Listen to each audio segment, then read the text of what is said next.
My sweet and lovely viewers, তো কেমন আছো তোমরা সবাই? আজকে আবার চলে এসেছি নতুন আরেকটি প্রেগন্যান্সি রিলেটেড ভিডিও নিয়ে।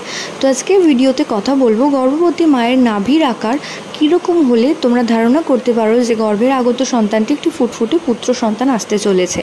তো সেই বিষয়ে আজকের আলোচনা অবশ্যই সাথে থাকতে গেলে চ্যানেলটিকে সাবস্ক্রাইব করে রাখতে হবে, কারণ এই ধরনের প্রেগন্যান্সি রিলেটেড ভিডিও কিন্তু এই চ্যানেলে আপলোড করা হয়ে থাকে। তো এটা কোনো জেন্ডার প্রেডিকশনের ভিডিও না, এটা শুধুমাত্র কৌতূহলবশত বানানো একটি ভিডিও। তো মেন আলোচনার দিকে আসা যাক। তো থ্রু আউট প্রেগনেন্সিতে নানান রকম হরমোনাল চেঞ্জেস হয় এবং তার সাথে সাথে কিন্তু 5 মাসের পর থেকে একটা গর্ভবতী মায়ের নাভি কিন্তু পরিবর্তন শুরু হয়।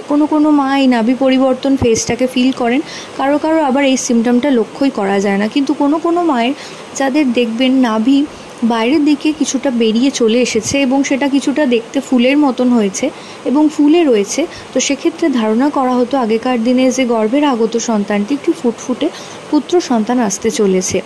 এবং এই ধারণা থেকেই কিন্তু আগেকার দিনের মা কাকিমারা এই চিহ্ন দেখেই কিন্তু গর্ভবতী শরীরে কন্যা আছে না পুত্র আছে সেটা কিন্তু তারা প্রেডিক্ট করার চেষ্টা করতেন। তো আশা করছি ভিডিওটা তোমাদেরও কাজে আসবে এবং কমেন্ট করে জানাও তোমাদের কাদের সাথে মিল পাচ্ছ।